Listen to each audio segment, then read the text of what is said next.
السلام عليكم يا جماعه، عاملين ايه النهارده قمنا من النوم كده، قلنا نفطر، ما لقيناش حاجه نفطر بيها. قلنا نعمل شويه بسكوت كده نفطر بيهم بشاي. انتوا عارفين بقى الواحد يقوم من النوم مبقاش نفسي للاكل.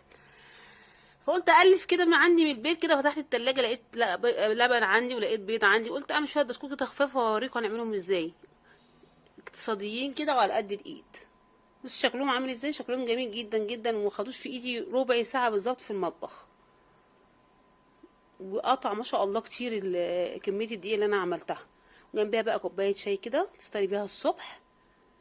حاجه جميله جدا جدا، تشتريها من بره بمبلغ وقدره. بص البسكوته عامله ازاي، مقرمشه كده وجميله. كنت لسه مخرجاها من الفرن والله.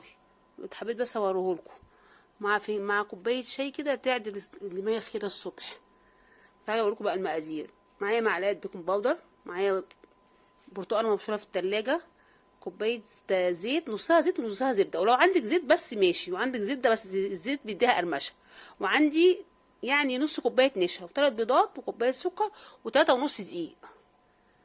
واحده واحده كده بقى معايا نشوف هنعملهم ازاي، عشان بناتي اللي هم لسه متجوزوني يعملوا الحاجات دي في البيت كده، توفر معاهم كتير من بره. هنحط بقى دلوقتي كوبايه السكر. السكر ده على حسب ما انت عايزاه مسكر، عايزاه دلع شويه، انت ومزاجك.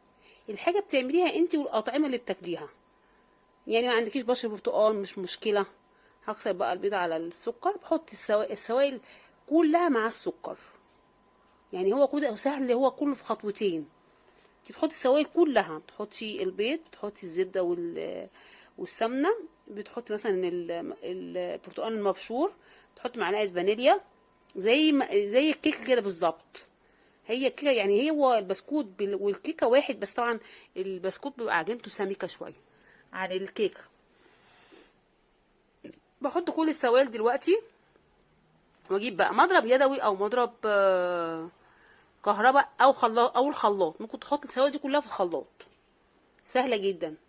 بس عشان انا عندي مضرب يدوي بقى، فقلت هعمله واوريكم. بس ممكن تحط السوائل دي كلها في الخلاط عادي، اسهل لك يعني. ودلوقتي بقى احط كمان البرتقال المبشور. قشر البرتقال ده بيخلي المعجنات ريحتها حلوه قوي. دايما انا طول الشتاء بشيل يعني كيس كده، كيس كبير كده للحاجات دي في التلاجة، في الفريزر عندي. بحتاجها في الكيكه، بحتاجها في البسكوتات، بحتاجها في البط. لما باجي احمر بط كده في الفرن، رشه عليه كده ودعكاه بيه، بيبقى ريحته جميله جدا. بضرب بقى لحد ما السكر يدوب كله. معلقه البيكنج باودر اهي، معلقه صغيره، معلقه شاي اهي. وعندي كمان ايه يعني نص مج نشا، هو اللي بيخليه القرمشه دي وخليه ناشف كده. بس بحطه مع الدقيق، واقعد بقى اضرب فيهم لحد ما يدوب كل حاجه تتجانس مع بعضيها. بعد كده بقى اجيب الدقيق بقى. انت عندك سوائل كتير، انا جبت تلاتة ونص كوبايه دقيق على حسب بقى، بس انا بحط واحده واحده. اللي يا جماعه اللي محدش يدي ثقته في السوائل والدقيق، يحط حبه حبه. انا العجين ده بالذات، عشان كده انا همشي معاكم واحده واحده. طولت شويه في حكايه العجين بس عشان اوريكم العجينه لما تبقى طريه اعمل ايه، وحبه حبه كده. هنبتدي بقى كده ان شاء الله. نحط بقى الدقيق، عشان كل سوائل بتختلف عن التانية. مثلا ممكن اقول لك كسري 3 بيضات، يطلعوا عندي انا صغيرين، عندك انت كبار. فالسوائل دي ما بتتحكمش بالمقادير بالظبط. يعني دلوقتي عجنت كل المقادير، الدقيق بقى هو اللي بيحكم. انا دلوقتي اهو بحط الدقيق اهو حبه حبه دلوقتي اهو،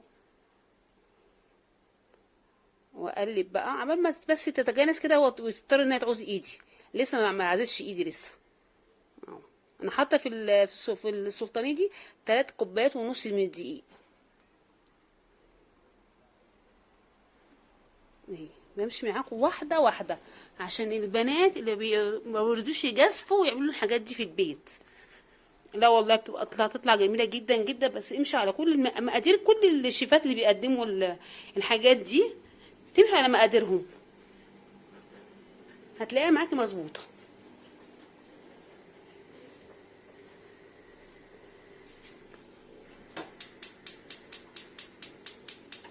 انا همشي واحده واحده اهو اوريكم. يعني بصي ابتدت تعمل تتجانس ازاي، وتعمل سمك ازاي اهو، واحده واحده. واحط برضو دقيق تاني كده حطيت اخره بقى، دي اخر 3 كوبايات ونص، بس هم محتاجوا نص كوبايه تاني. يعني انا عجنت اهو وانا مقدره المقادير مظبوطه، واحتاج لان الدقيق بيختلف.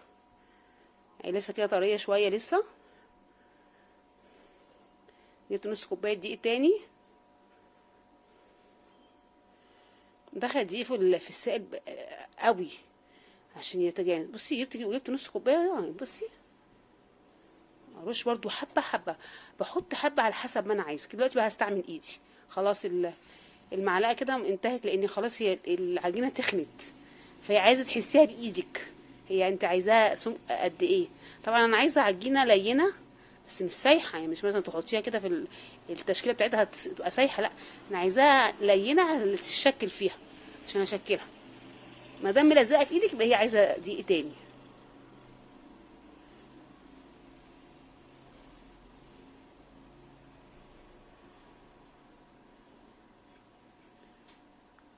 بصي بحط بص من معلقتين معلقتين، بحط بالمعلقتين معلقتين. عشان ايه؟ انا لو عايزه السوائل ما اقدرش احط لها سوائل، انما هي لو عايزه دقيق احط لها دقيق. الدقيق سهل ان انت تحطيه، انما لو تقلت منك هتلاقي البسكوته عندك تقيله، وتلاقيها من جوه كده ايه يعني لته كده، يعني من جوه ما بقاش بسكوت، ما تبقاش مفخفخه كده. فلازم تعمليها واحده واحده عشان تبقى من جوه مقرمشه كده وفيها هوا من جوه. برضو عايزه معلقتين دقيق تاني. انا كنت ممكن اقطع الفقره، يعني اقطع الفقره دي، بس عايزه اوريها لكم واحده واحده عشان لو واحده في ايديها العجينه طريت تعمل ايه طريه. يعني انا كنت ممكن اقصر الفيديو شويه، بس انا حبيت اوريكم التركه دي عشان كل حاجه. بصي ابتدت تتلمي ازاي. اول ما تلمي معاك كده وايديكي تنضف من العجين يبقى كده هي بقت تمام. اهي بصي اهي خلاص كده ابتدت تلم اهي خلاص.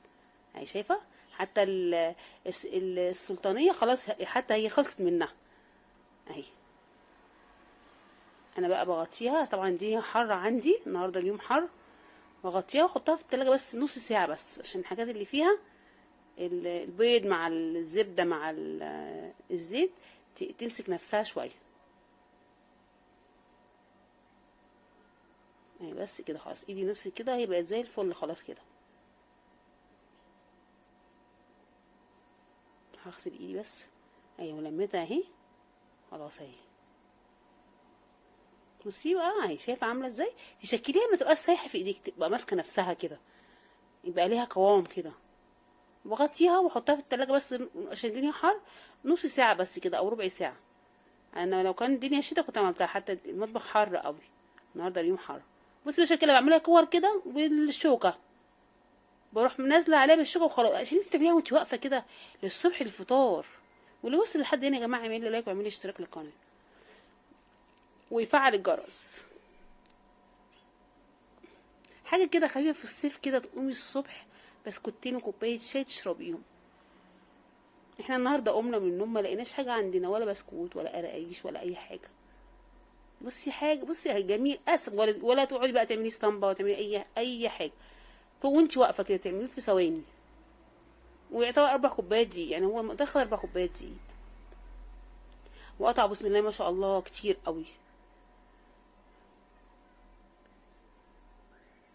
بتبقى كل 3 4 ايام تعملي، كل اسبوع تعملي حاجة في البيت كده. بقسماط مرة، قراقيش مرة، للفطار الصبح يبقى بيتك عمران. تقومي الصبح كده تلاقي حاجة تفطري بيها من غير ما تشتري اي حاجة من بره.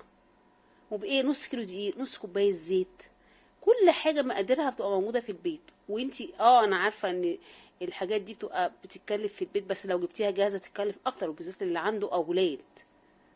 الاولاد مش هتقدر تقولك انا معي، مش هتقدر تقول انا معيش فلوس اجيب له حاجات من بره. فاحنا نعملها لها بكميات قليلة جدا. يعني ممكن انا اعمل كوبايتين دقيق، اعمل حاجات قليلة جدا بحيث ان يبقى عندي كل حاجة. بصي خلاص احنا سويته. انا دلوقتي شكلت تشكيلة سهلة، حطيته في الفرن وسويته وهرصه اهو. سهل جدا. يا دوبك حطيته على 180، ما خدش يعني تلت ساعه بالظبط او اقل من تلت ساعه. واحطه على الرف الاوسط في نص الفرن كده، بيحمر من فوق ومن تحت بيبقى لونه كده ذهبي جميل جدا. بس بقى عامل ازاي. قطع كميه ملا سرفيس كبير جدا، وشكله حلو كده تقدميه. مع كوبايه شاي. وادي كان عملتي حاجه للفطار الصبح خفيفه وسهله. بصي البسكوته عامله ازاي اهي، ناشفه ومن جوه ومن جوه. بصي الهواء اللي جواها اهي. البسكوت اهو حاجه جميله.